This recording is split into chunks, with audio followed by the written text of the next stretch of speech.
This week we catch up with the latest from the world of Magic the Gathering. Mel gets lost in the wonder that is Transistor from Supergiant Games, and I'm left to wander around my own personal island in Tomodachi Life.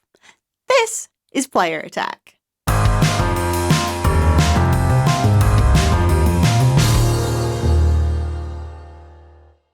Hi, I'm Jessica Citizen, and this week there is so much news as we get ready for E3, so you'll have to forgive me for kind of racing through a lot of it. First up, Watch Dogs. After years of anticipation, the open world Hackfest is now out and it's already taken the record as Ubisoft's fastest selling game of all time. However, it also made headlines for them less savoury reasons. A leaked, pirated version of the game reportedly contained a Bitcoin miner which was hijacking and crashing people's computers when they tried to sneak in a quick pre-release game. Watch Dogs was also behind a call to the bomb squad when a ticking safe was delivered to an Australian newsroom. After police forcibly opened the safe, it was revealed to contain a cap, an Aiden Pierce face mask, and a copy of the game. Needless to say, the newsroom was not amused. In other news, there is a new Battlefield on the way, but it's not Battlefield 5, and it's not coming from DICE. Battlefield Hardline is in development at Visceral Games, the studio behind Dead Space 3, and it's promising a bit of a cops and robbers theme. Like all good big announcements these days, the Hardline reveal was preempted by a leak, but EA stepped up to the plate and confirmed that yes, the game is coming, and sit tight, more is on the way from E3, where Hardline is just one of 6 big reveals that the publisher has planned. Battlefield 4 isn't missing out on all the excitement though, with the game finally getting microtransactions. Now, if you're not fond of the idea of playing for Battle Pack unlocks, you can now pay for them instead, with bronze, silver and gold packs costing between $1 and $3. The contents are still random, but now you won't have to wait until hitting the next milestone to get one. Sticking with EA for a moment, it's finally been confirmed that yes, Plants vs. Zombies Garden Warfare is headed to PlayStation 3 and PlayStation 4, with the third-person action game launching in mid-August. While the news was kind of obvious a while off, we really liked the images that EA sent out to promote the update, and we love the fact that you can get PlayStation-themed customization items just by pre-ordering the game. More content that you probably guessed was coming. Disney Interactive has confirmed 2 new ladies are joining the Disney Infinity 2.0 cast, Merida from Brave and the deliciously wicked Maleficent. Woohoo! Every hero creates their world in their own image. I can't believe this place, can you?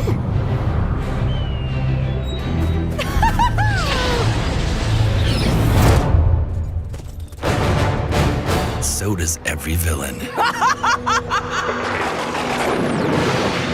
What world will you create?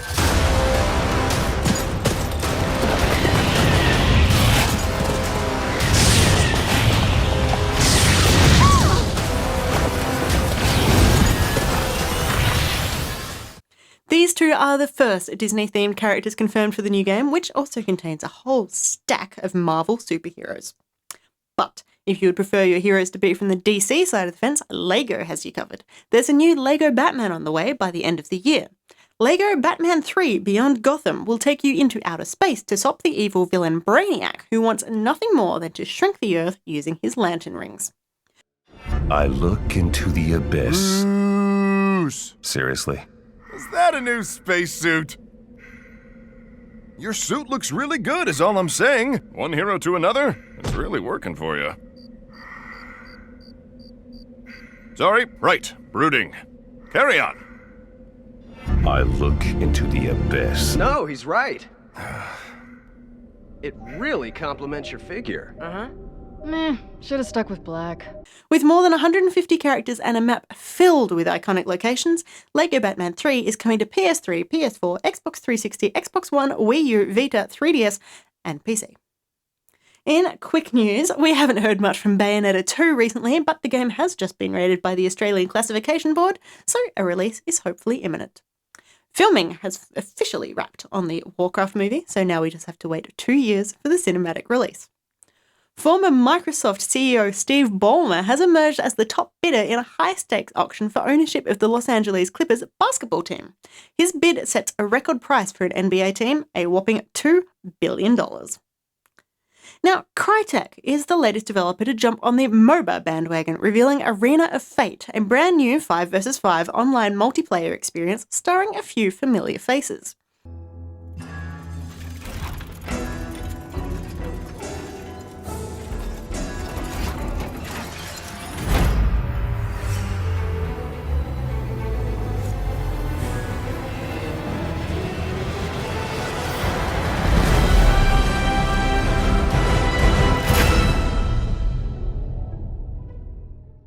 Characters in the game have been lifted straight from the history books, including Joan of Arc, Nikola Tesla, Robin Hood, Jack the Ripper, and Little Red Riding Hood.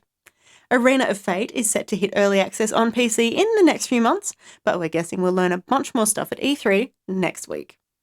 And finally this week, Bethesda Softworks has revealed its next major release, and sorry to those of you hoping for more Fallout, Dishonored, Doom, or Quake, it's a brand new IP.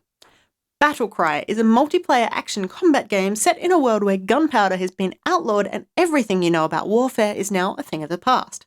These days, conflicts are settled head-on by elite teams of chosen warriors, and, you guessed it, you play as one of those warriors in 32-player skirmishes.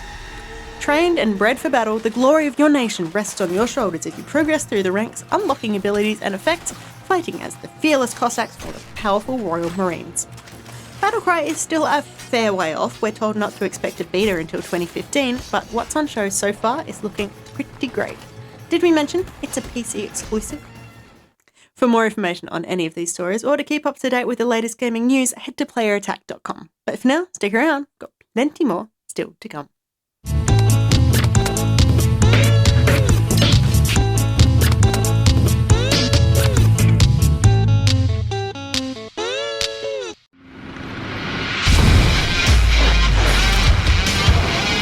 Experience historical battles like never before in World of Tanks. Play for free at tanks.asia.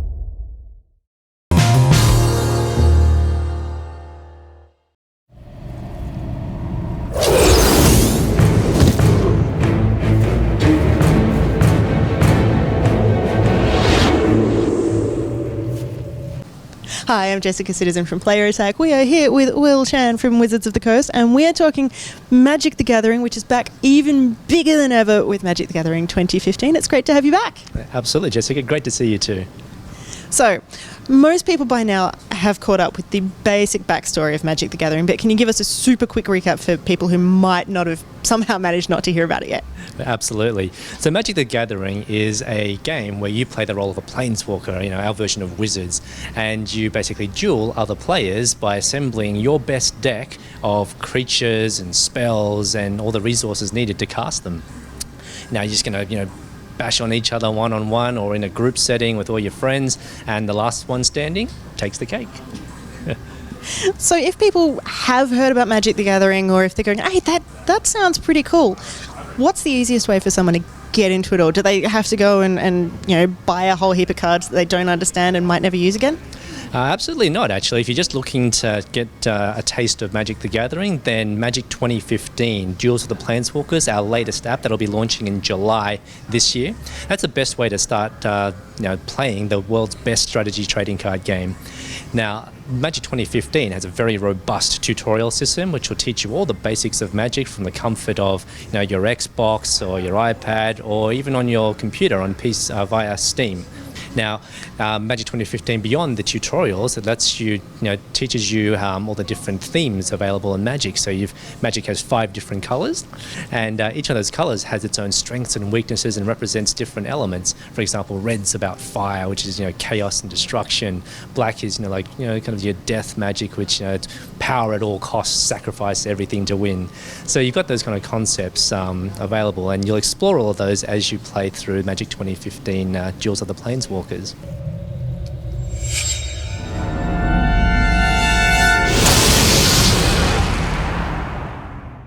Some people might think of Magic the Gathering as just being just a one-shot kind of deal. You sit down with your cards, you play one game, that's it. Winner of that game is the winner of everything.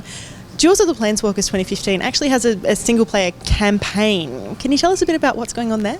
Yeah, absolutely. So the campaign with Magic Duels of the Planeswalkers actually follows a story of Garruk Wildspeaker. Now, for those who aren't familiar with Garruk, he's actually the green planeswalker of Magic. He's kind of the main character that we refer to. Now, unfortunately, he's been cursed by an artifact called the Chain Veil. And that's turned him, a bit evil. Once he was, the multiverse's greatest hunter, hunting beasts and prey to add to his collection of his menagerie, if you will. And now he's turned to a more dangerous quarry, planeswalkers like you and me.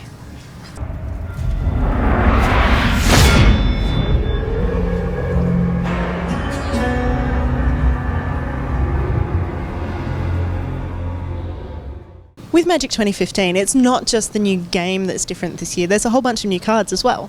Yeah, absolutely. I mean, most editions of Magic Duels of the Planeswalkers feature some of the cards from the upcoming Magic core sets. So this year is no different. Magic 2015 will feature cards from the Magic 2015 trading card game. So you get to experience these cards in a digital format as well as in the physical format. Magic has also expanded beyond just cards and beyond just video games. We've got toys and shirts and all sorts of cool stuff. What sort of things can people keep an eye out for?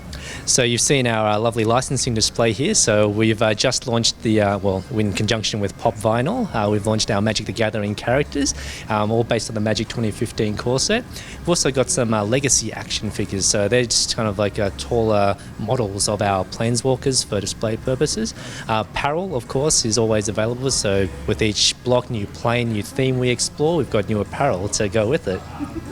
We've also got things like, iPhone cases available, and for those that really want to show off their fandom, a big Planeswalker belt buckle. Now, beyond just the licensed apparel, the video games, and also the trading card experiences, we've also got organised play. Now, this is, to be honest, the not-so-secret reason that Magic is so successful. Magic, as a video game, teaches you the basics, but ultimately the real appeal of Magic is being able to stare your opponent right in the eyes and see if they're bluffing, or if they've got what it takes to stop your attacks and your spells. And our organised play system via the Wizards Play Network is a collection of hobby stores that exist all around Australia and in New Zealand. In Australia alone, we've got over 100 WPN stores. In New Zealand, over 20 WPN stores. So there's bound to be one near you.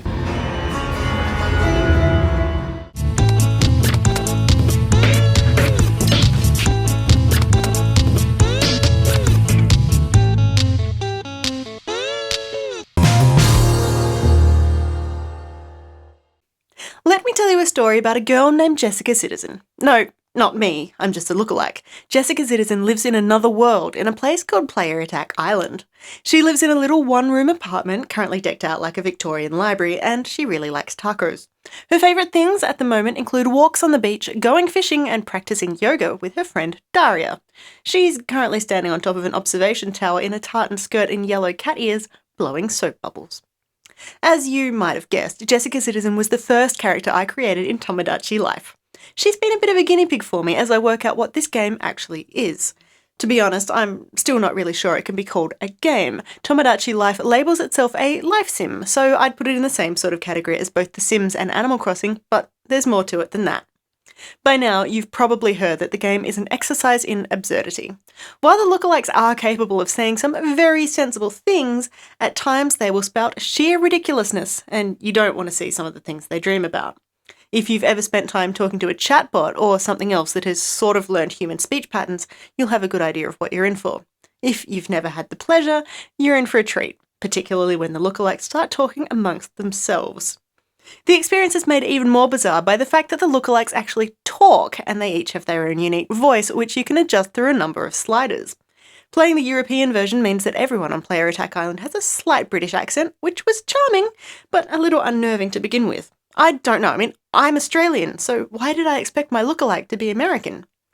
But it's not just the voices that are unique. We first met the caricatured avatar Me idea back when the original Wii launched in 2006, and they've continued through on Nintendo hardware ever since.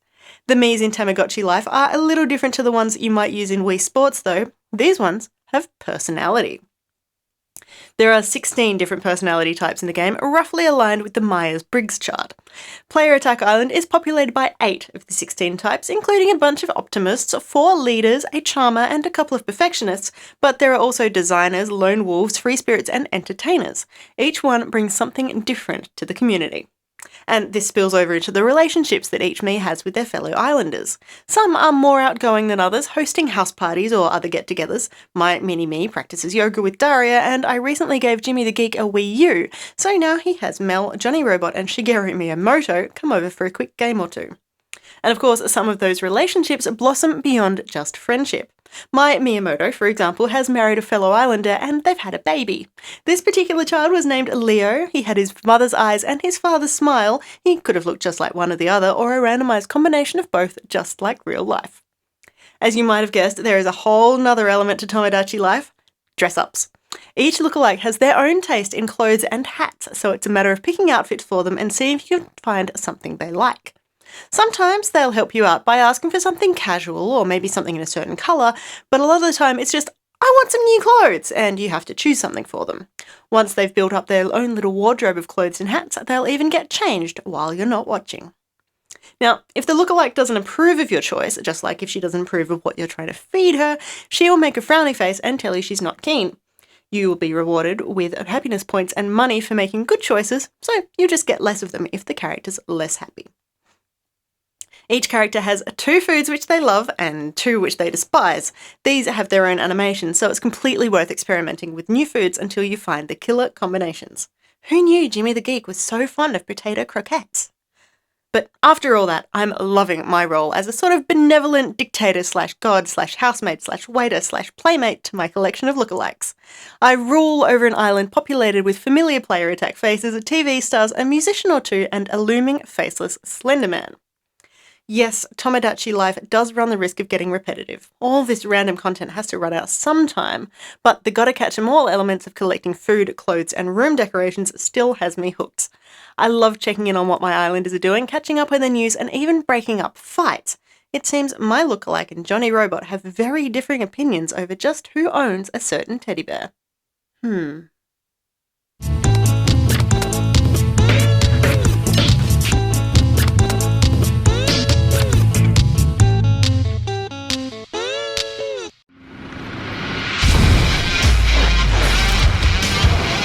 Experience historical battles like never before in World of Tanks. Play for free at tanks.asia.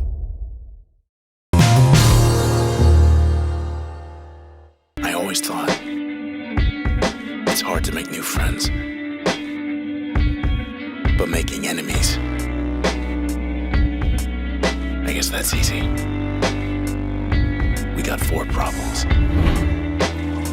We saw their faces. We know their names.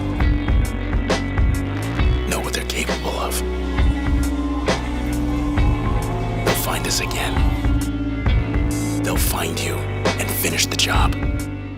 When Transistor started and the lead character's sword began to provide narration for the proceedings, I remember rolling my eyes.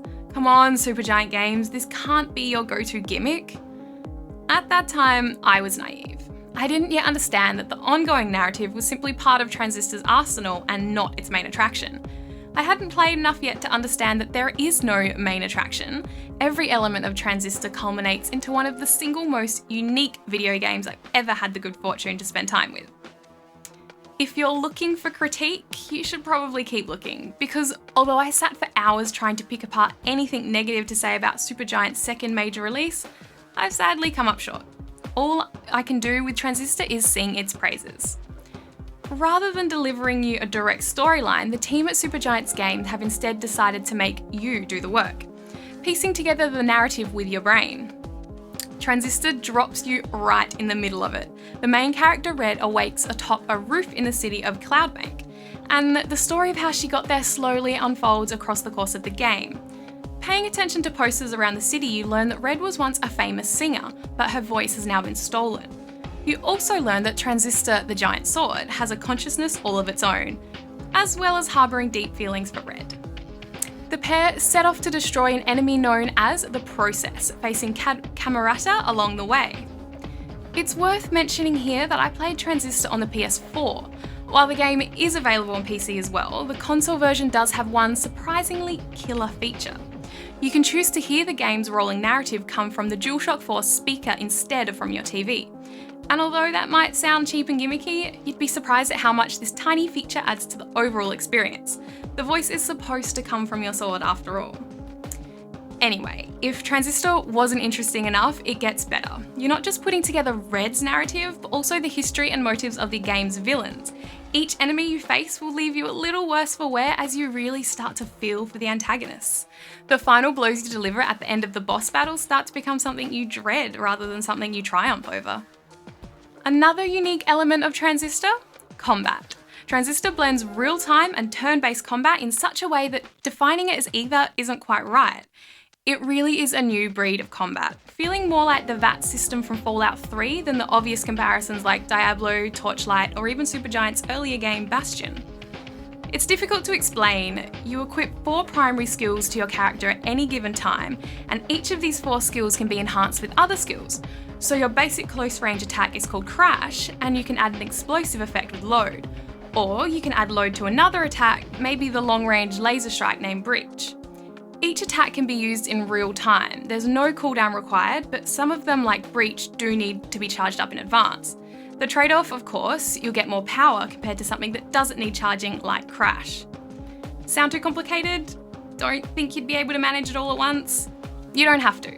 With the press of a button, you can freeze the action and plan out your moves like a turn-based RPG. I've really only scratched the very surface of Transistor today. I haven't even gone into the stunning visuals, the incredible soundtrack, or the way Red hums along with the music in the planning mode, but we've only got so much time to devote to the game. There is one more thing that I need to address though. I've seen people writing this one off without blinking, saying it's just an indie. Those people are missing out on one of the best games released this year. Transistor is clever, challenging, well-rounded, and gorgeous. The fact that it's an indie release and not a fully priced AAA should be a bonus, not a downside.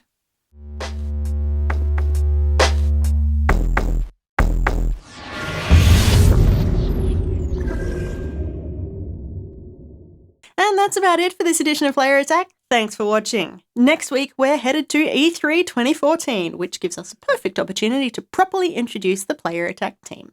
We will be running around Los Angeles checking out all of the big games and announcements so we can come home and tell you all about them.